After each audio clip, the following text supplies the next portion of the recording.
آمين يا 19 رب سنة العالمين. وزمان 11 سنة.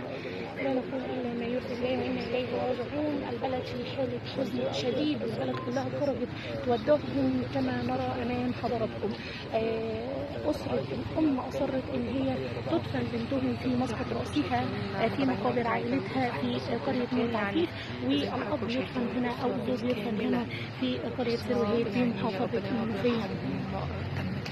ومن الواضح امام حضراتكم يعني احنا كنا في انتظار الاب والطفل، ولكن يعني زي ما احنا شفنا من حضراتكم انه طفلان واحد فقط او نعش واحد فقط، ومن الواضح ان الطفل دفن مع الام في القريه الاخرى قريه ميت عفيف في مسقط راسها، وهنا يدفن الاب.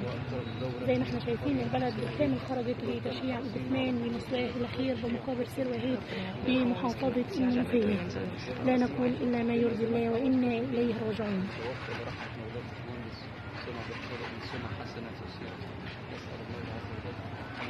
ربنا يا رب يرحم المسكين ويفسح جنة المزايا والصبر والسلوان يا رب العالمين. زي ما حضراتكم شايفين الاعزاء متابعينا ومتابعينا في كل مكان، يعني الاسره الان في حاله لا يرثى لها.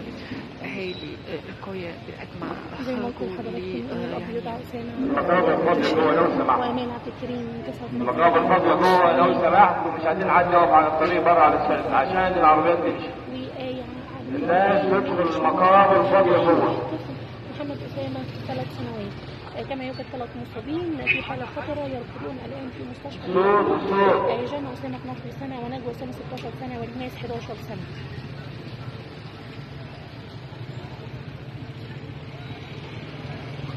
البلد بالكامل خرجت لتشييع جثمانهم وتوديعهم الوداع الأخير.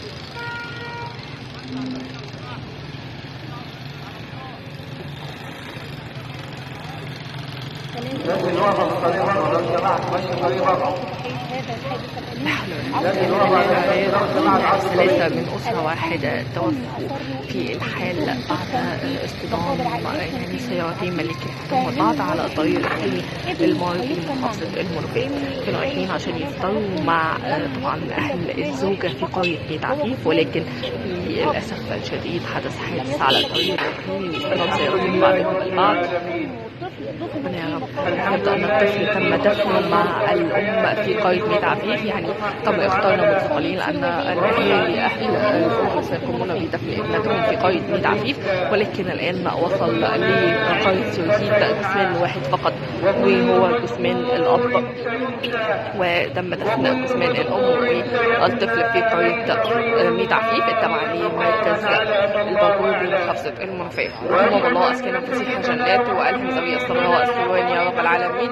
يعني حالة من الحزن الشديد تسيطر على أهالي محافظة المنوفية بعد وفاة 3 من أسرة واحدة بطبعا قرية سروهيد.